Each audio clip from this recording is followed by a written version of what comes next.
Hey everyone, it's Michael Einbinder-Schatz here at Jobecca Technology Group, and this is another episode of Tales from the Dark Web. It's been a while.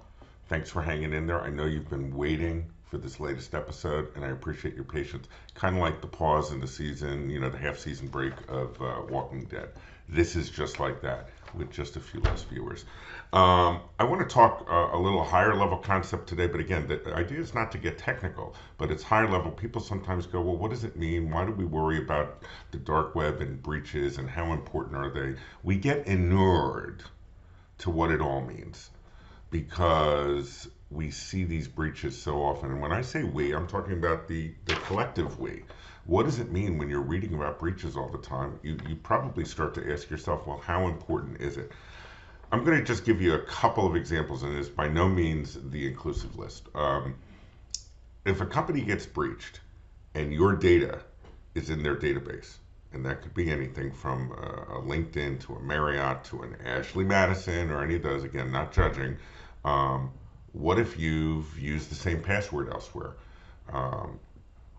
The dark web will now contain that password, and that can be used to try to crack into other sites, thereby gaining more data about you, possibly even financial sites.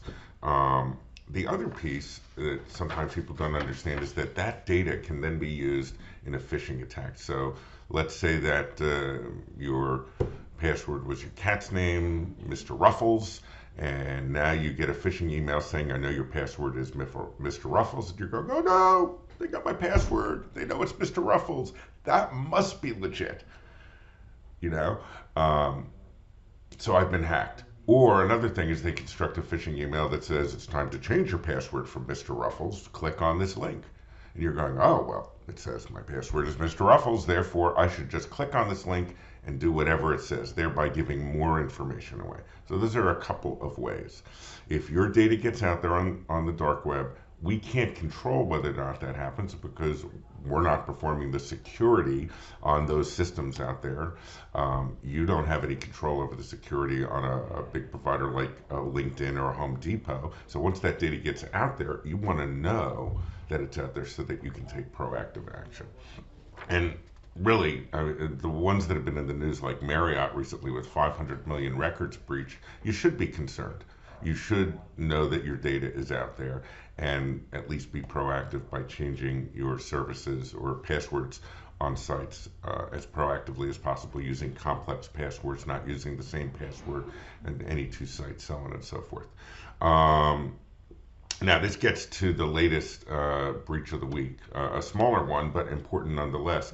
Black Media Games, they have a game called Town of Salem. I know nothing about it, but it's apparently pretty popular. They had a breach of 7.6 million users. The security company Dehashed was able to discover this before Christmas, and they notified the company. Now, there's a couple of complexities here that are worth noting. First of all, if you hear of a hash password, you might wonder what that means.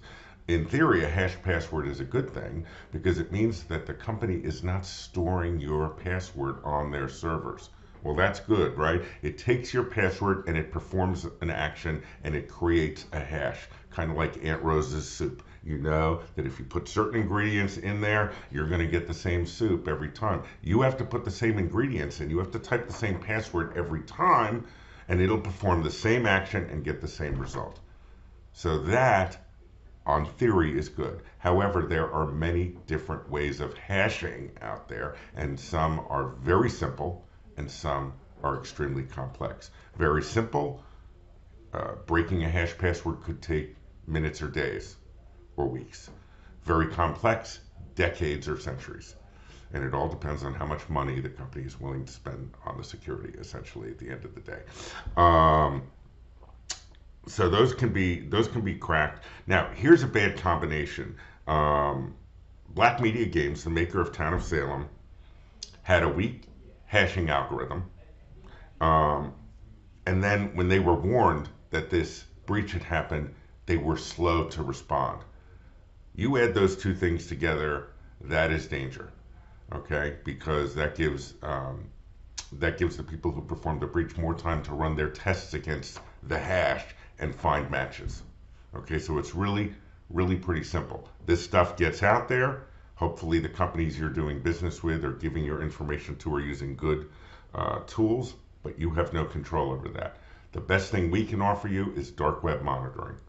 Monitor your company's domain to ensure that you're notified of breaches for any address on that domain as soon as it becomes available, or monitor your own personal email addresses through Spotlight ID. Now we have the links on this page to do all of that stuff.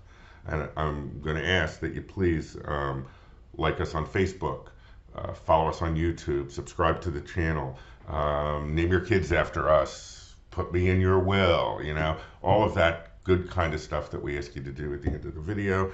And hey, if you're waiting for your ASMR moment, I'm here to please. Okay? So have a great day, everyone.